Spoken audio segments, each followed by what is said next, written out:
kəndində cəmaət qara malın ölmə təhlükəsi ilə üz-üzə qalıb.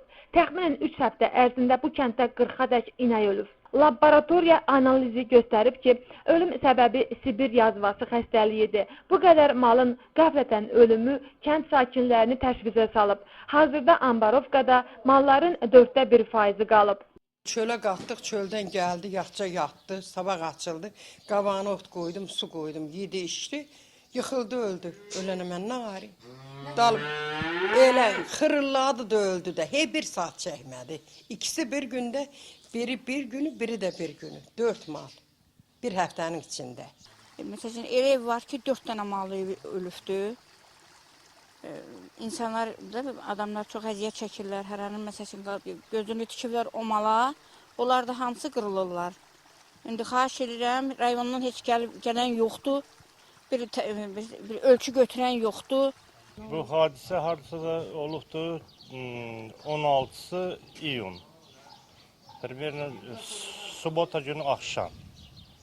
Subota günü, çünki mal xəstədir, mən getmişəm, onu yoxlamışam. Podozrivat eləmişəm, Sibirski yazıyor. Следующий день, zadda, воскресенье. Səhər tezdən belə gəldilər, bana dedilər ki, belə-belə. Gənə xəstəlik var, xəstələnən mal var. Getmişəm, yoxlamışam. Sibirski yazılı olmağına mənim podozrenium var. Mən bundan belə şübhələnirəm ki, hansı ki, Kür qırağında olan mallarda olubdur. Kürün qırağında otarılan mallarda olub və həmən xəstəliyindəki harısı da vadayom, su dirənməsi, vadayom deyirik, oradan infeksiya götürübdür. Qeyd olunan faktla bağlı Səhiyyə Mərkəzinin nümayəndələri hadisə yerinə getdilər. Onlar telefon söhbəti zamanı vurğuladılar ki, hazırda təhlükəsizlik üçün ölçülər götürülüb. Belə ki, təşvişə bir əsas yoxdur. Sağ qalan heyvanlar isə peyvənd olunublar. İnsanların həyatı təhlükədə deyil. Orada tamamilə hər bir heyvan vaksinasiya olunub. Konkret olaraq bu kənddə təhlükə daha yoxdur. Malqaranın hamısı peyvəndlənib.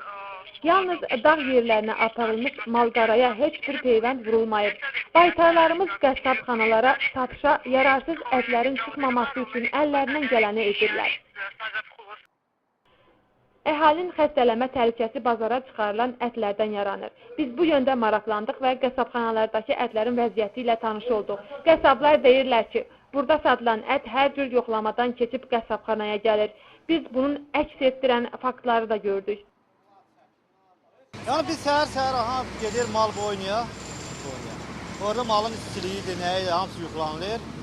Ondan kəsilir. Kəsiləndən sonra da peçə doktor yıxılıyor yenə. Bütün qara ciyardan tutmuş hər yeri malın ətini laboratoriya salırlar. Əgər xəstədirsə də o ət qalır orada geri vermirlər.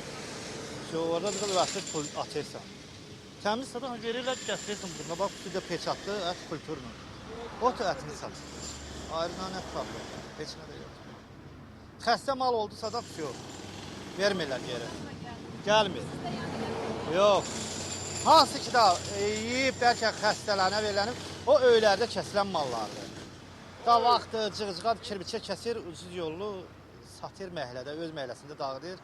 Ona görə də ola bilər xəstələnə bilər insan. Səhiyyənin mühafizəsi mərkəzi bu infeksiya ilə bağlı fəaliyyətini fəal olaraq davam etdirir.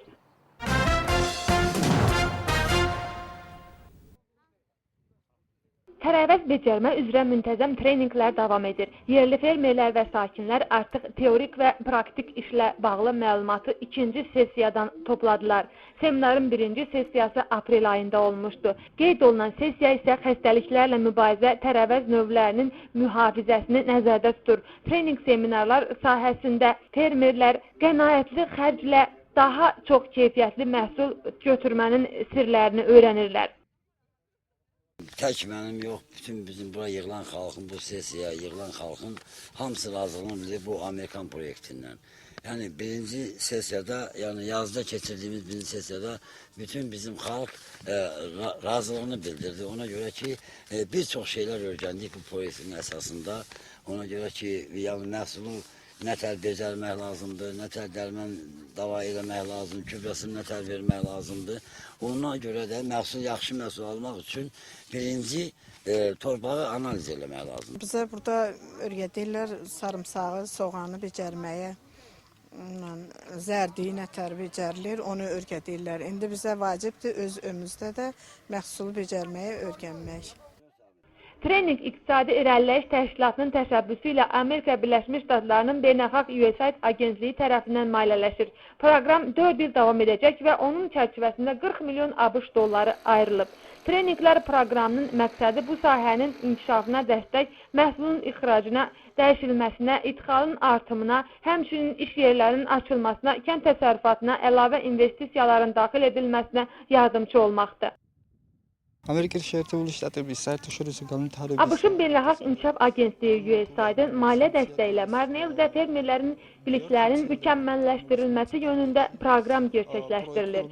Biz Tamariz kəndindəyik. Fermerlərə burada ikinci silsilə treninqlər keçirilir. Fermerlər tərəvəzin müasir texnologiyalarla becərilmə yollarını öyrənməlidirlər. Həmçinin zərər verici həşəratlarla asan mübarizə yollarını da bilməlidirlər.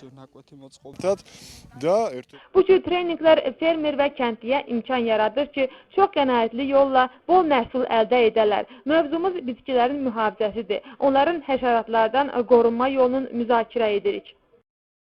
Kremokasidə tərəvəzlərə qulluq treninqlərini bir il ərzində 1600 ədək yerli keçəcək.